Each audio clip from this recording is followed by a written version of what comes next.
right, guys, we're going to do 4.5, locating zeros of a polynomial function. You are going to need your calculator, so if you could grab that, you will want it. Okay, so use a table to determine which consecutive integers, okay, so counting by ones, the real zeros of this are located. So these aren't going to be zeros we can just find. Okay, we're going to use a calculator to kind of guide us. So we're going to put this equation into the y equals. So we got x cubed minus 4x squared minus 2x plus 8. Okay. We're going to look at our table set because this told us consecutive integers, so we want to count by ones. So we'll have it start by 0 just to be nice, and then we'll have it count by ones because it just wants integers. And then we're going to look at the table, not the graph. It wants to know which numbers in a row the 0 would be between. How do we know it would be a 0? Because either the numbers would go from a negative to a positive, so they'd have to cross that 0 line, or a positive to a negative. All right, so if we look right here, we have a positive to a negative. So we know that there is a 0 between -1 and -2. Or we could say -2 and -1. That would be in order. Okay, and then if we peek down here, there is a 0 at 4, but those are integers that it is between. So we're not going to add that one to the list, but it does help us count our integers, our zeros, because we need 3 of them. So we have 1, 2, there's one more. We'll notice right here we go from positive to negative. So it must be between 1 and 2. Okay. So those are just asking you to look on your calculator, get an estimate of where those are going to be located. All right, approximate the real zeros of this. So once again, handy friend calculator, we're going to put in this equation.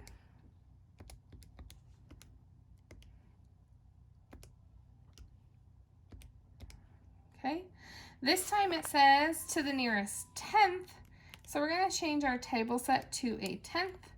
We'll go back to 0 just for a good starting place, and now we got to search for them. Okay, it wants us to approximate what the 0 would be, so we want to find the number closest to 0 that we can, and it looks like there should be 3 of them. Okay, so if we look here, we go up, looks like we hit a maximum and head back down. So it looks like we're heading to 0, so let's check it out. Oh, right here, there must be a 0 between those. We want the number closest to 0, the 10th, so it would be -0.5. Okay, so that's one of them, and let's keep checking, and we'll notice these numbers looks like they're getting smaller and smaller, so it looks like we don't have a 0 there, so we must go the other way. Okay, that's our one we had. All right, let's look at our numbers here. Getting bigger and smaller and smaller and smaller until we get negative. Okay, so we probably have a 0 between here, but the closest 0 it looks like is 0.7 because that number is closest to 0. And then let's keep heading down and see if we can find the other 0. Oh, it looks like we have a maximum here. And we turn around and head up, and this number is closer to 0, so it would be 1.4. Okay, that's it. You don't have to find them, you just have to approximate which one is the closest. All right, last thing for today is talking about upper bound theorem and lower bound theorem. The upper bound theorem tells us that c is a positive number and f of x is divided by x minus c. If the resulting quotient and remainder have no change in sign, then f of x has no real zeros greater than c. So it can be any number, okay? It doesn't have to be a 0 of the function. The lower bound zero says if c is an upper bound of the zeros of f of negative c, then negative c is a lower bound of the zeros of the function. So let's look at how we can use these to find our possible zeros. So it says use the upper bound and the lower bound to find the interval of the real zeros of this. Okay? So what we're going to do is we are going to set up a kind of a table. We're gonna pretty much do a bunch. So I'm gonna call this side the upper bound. And we are gonna just do a bunch of synthetic divisions. Okay, so I'll show you how I set them up. So upper bound, we just take our equation. So our equation is 1, 3, -5, -10, and we're going to just set up a synthetic division for it. Okay, and we are going to start at 1, and we are just going to work our way up with integers to see if there is a sign change. So 1 times 1 is 1, add those up, it's 4. 1 times 4 is 4, add them up, it's -1. 1 times 1 is -1, -11. Okay, there's a remainder, so this isn't a 0, but we don't care about that. What we care is if there's a sign change. So here to here, the sign does not change. Here to here, the sign does change. So 1 is not an option. Okay, so now we're going to move on to 2. And we're going to do it again with 1, 3, -5, -10. We aren't looking for zeros, we're just looking in changes of signs. So 2 times 1 is 2, add them up. 2 times 5 is 10, add them up. 2 times 5 is 10. Okay, let's look here. Positive to positive, positive to positive, positive to positive. Are there any sign changes?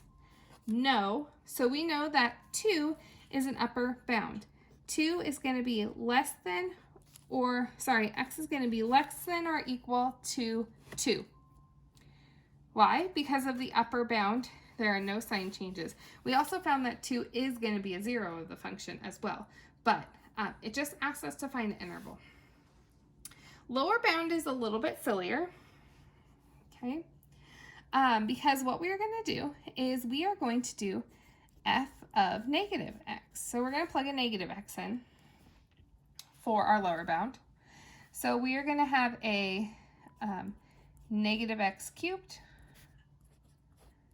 plus a -x squared, -x minus 10, and we want to find out what that'll be. So this will be a -x cubed plus 3x squared plus 10x minus 10. And whoop, that should just be a 5. All right, so we're going to set up these synthetic divisions now. We're going to do the same thing as we did over there. -1, 3, 5, -10. Okay. So now we are going to look once again for no sign changes. So we'll start with a 1. 1 times 1 is -1. 1 times 2 is 2. So that's 7. 7, -3. So let's see. Negative to positive, that's a sign change. So 1 is not an option for us. You can set this up in table form if you can figure out the synthetic division without writing it down. I like writing things down so I don't lose anything, because I can see all of it right here. -1, so -2, 1, 2, 7, and 14, 4. Here to here, there's a sign change, so 2 is not going to work. So let's go on to 3. Okay.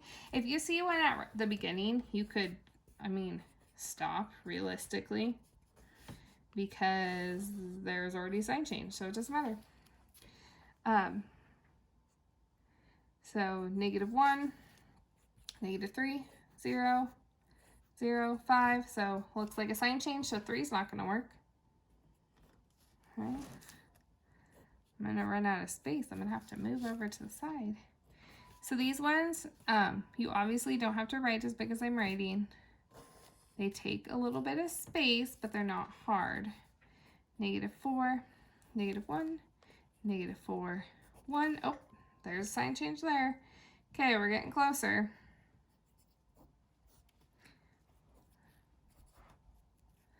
3, 5, negative 10. So this is why you could probably do it in a table. Negative 1, negative 5, negative 2, negative 5. Okay, let's look. Negative, negative, negative, negative. Okay, so that means we're looking at 5. But because we made this x up here negative, and it says right here, then negative c is going to be the lower bound. So that means this is going to be negative 5. X has to be greater than negative 5. Is negative 5 going to be a 0? No, not necessarily. But it is somewhere between this interval. Okay. All right, homework. Page 240, 13 to 33 odd, and 45.